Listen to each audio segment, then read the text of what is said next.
Well, good morning, everybody. Good morning. Hello. So welcome aboard. My name is Josh. Of course, I'll be your tour guide and driver for the next 60 minutes or so as we travel along the eastern side of the always beautiful Stanley Park Peninsula. If you guys do have any questions, comments, or concerns as we go along, just let me know. There's not many of us here. Just yell out. I'll answer anything you guys want to have answered. I've worked here long enough now that I've heard most of the silly questions, so don't feel shy at all. Oh boy, just one. Now, we actually have been doing carriage rides through Stanley Park since 1985, I think this company opened up. So it's been a while now.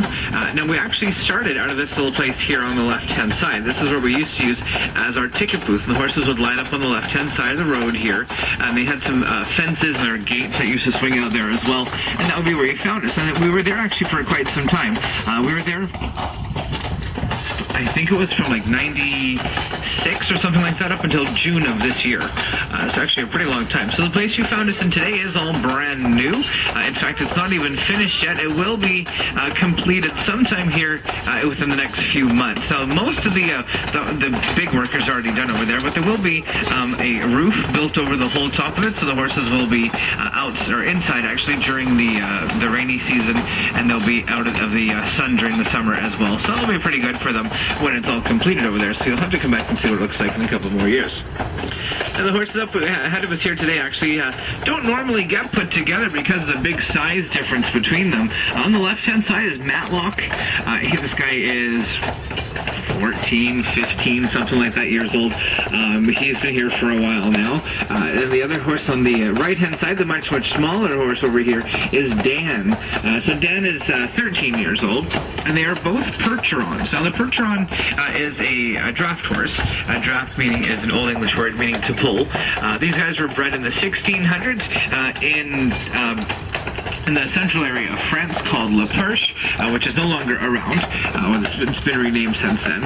And their original purpose, they would have had the big horses like Dan, like Matt over here, to carry knights into battle with the big heavy armor that they have. So nowadays, of course, they don't have many horses going into battle. It's mostly fighter jets and things like that. So these guys are no longer used for their original purpose.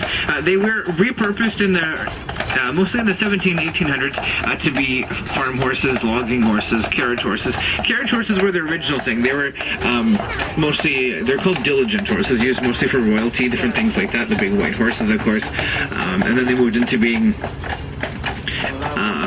mail horses, different things like that. So they bring the mail across France.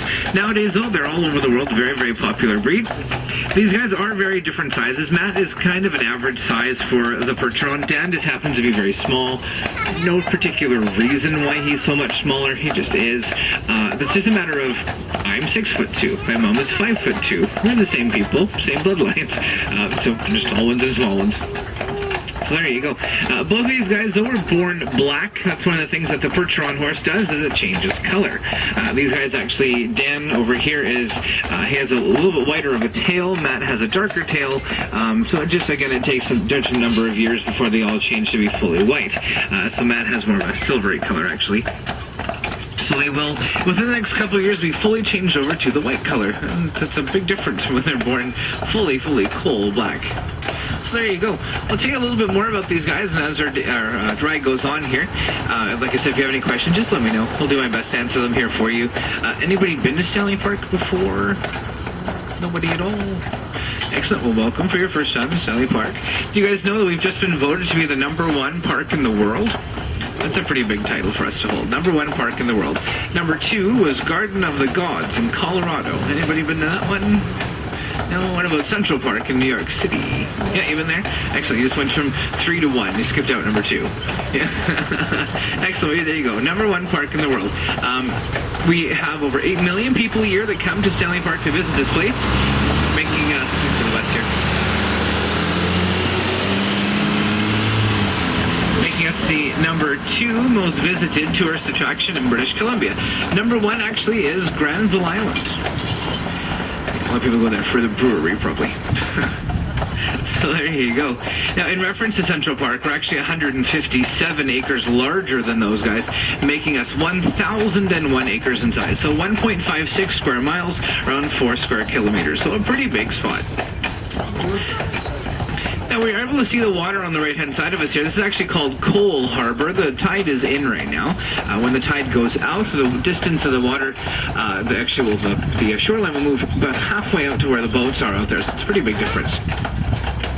Now, Coal Harbor got its name back in the 1860s when they found some coal on the southern shoreline. Now, we're on the north shore right now of Coal Harbor. So the southern shoreline are where those big buildings are across the way over there.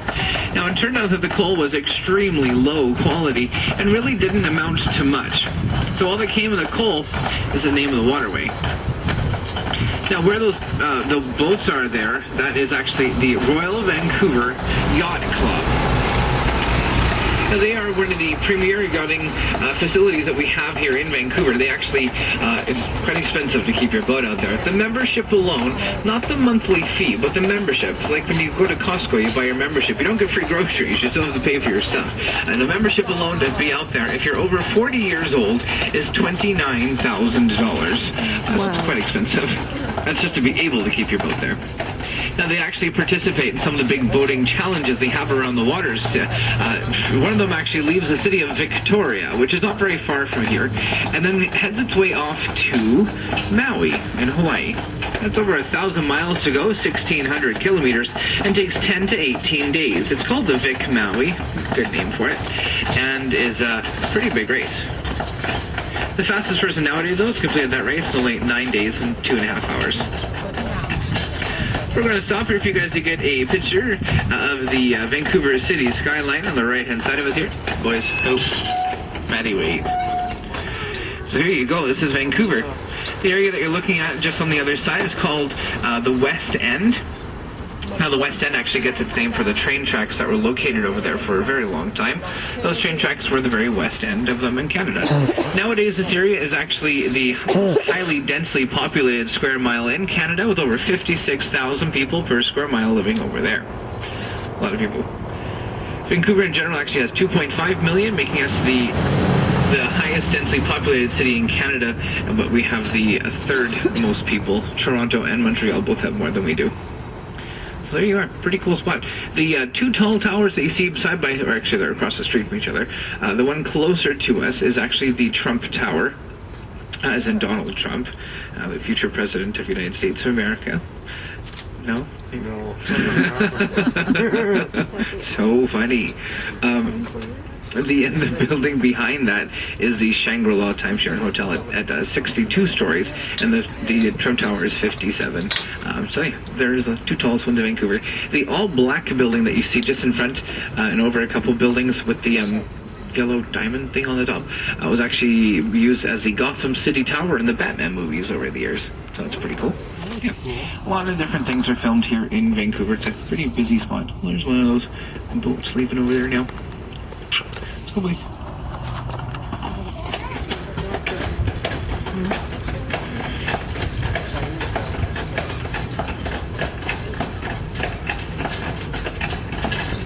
And the next thing we see here on the right-hand side is a naval base. This place is called HMCS Discovery. Now that stands for Her Majesty's Canadian Ship Discovery. And that was the name of the boat that Captain George Vancouver sailed on way back in the late 1700s. So we named the place after him. Of course, he did all the mapping and charting.